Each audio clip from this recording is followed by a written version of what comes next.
పాలస్తీనా Israel ఏదైతే దురాక్రమణకు పాల్పడే ఆ పాలస్తీనా ప్రజల్ని 1,04,000 మందికి పైగా హతం చేసిందో, జర్నలిస్టు మిత్రుడు కలం పేరుతో చౌసౌ అనేటువంటి కలం పేరుతో రాసినటువంటి పుస్తకం ఈరోజు ఆవిష్కరణ జరిగింది.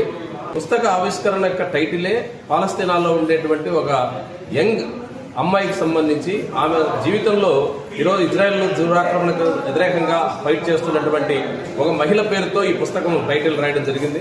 ఆ పుస్తకంలో రాసినటువంటి 62 కవితలు మానవతావాదాన్ని, ముఖ్యంగా ఇజ్రాయెల్ జరుపుతున్నటువంటి అన్యాయానికి బలైపోతున్నటువంటి పిల్లల గురించి, ఆ పిల్లల తల్లులు, అక్కడ పాఠశాల, హాస్పిటల్స్, ఆస్తులు ఏ రకంగా ధ్వంసమవుతున్నాయనేటువంటి ముఖ్యమైన అంశాల మీద ఈ కవితలు ఉన్నాయి. ఈ రాజ్యవాదం ఇంత పెట్టిపోతుంది, దీనికి కారణం ఏమిటి, అది ఏ రకంగా లాభాల కోసం మనుషుల ప్రాణాలు తీస్తుంది, దేశాన్ని దురాక్రమిస్తుంది అని చెప్తూనే రెండో వైపు దీనికి ప్రత్యామ్నాయం ప్రతిఘటించే శక్తి బలహీనపడటమే ఈ దాడులకు కారణం.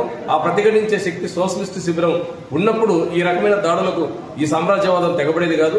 తిరిగి ఈరోజు సోషలిస్ట్ శిబిరాన్ని బలోపేతం చేయడం, సోషలిస్ట్ భావజాలాన్ని విస్తృతంగా ప్రజల్లో తీసుకురావడమే భారత ప్రజల కర్తవ్యం అనే రీతిలో ఈ పుస్తకం ఉంది. ఇది యుద్ధం అంతే మొత్తం ఉన్నటువంటి సామ్రాజ్యవాదాన్ని ఈరోజు ఇరాను ఖబర్దార్, మేము కూడా మా దగ్గర కూడా మాకు శక్తి ఉంది, తోటి మిమ్మల్ని గెలవలేకపోవచ్చు, కానీ దీన్ని ఎదుర్కొనే ధైర్యం అలాంటి చిన్న దేశాలకు ఉందని చూపించిన గొప్ప దేశం ఇరాన్ అని నేను బలంగా. చౌసా రచించినటువంటి బిసాన్ బోవడా అనే పుస్తకం ఆంగ్ల అనువాదాన్ని ఆవిష్కరించడం జరిగింది.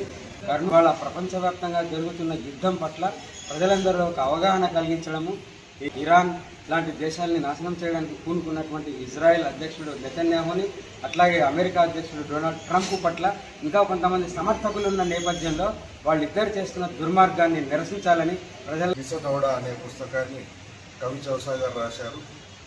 గాజాలో జరుగుతున్న మారణ హోమానికి, దాని యుద్ధం కంటే కూడా ఒక మారణ హోమం అన్నది. ఇజ్రాయిల్ చాలా దారుణంగా అక్కడి పిల్లల్ని, గర్భవతులని, ఆడవాళ్ళని హింసించి చంపడము, ఆ మారణ హోమాన్ని నిరసిస్తూ ఈరోజు ఆవిష్కరణ చేయడం జరిగింది.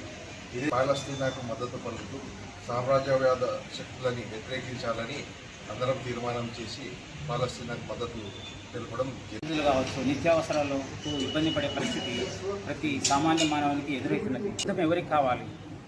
సామాన్య మానవులకు అవసరమే లేదు. కనుక మనకు ప్రపంచ శాంతి కావాలి, ప్రజలు ప్రశాంతంగా జీవించాలి. ఇవాళ కవి చౌసా ఆంగ్ల పుస్తకం బిసాన్ బోవడా ఆవిష్కరణ కార్యక్రమం జరిగింది.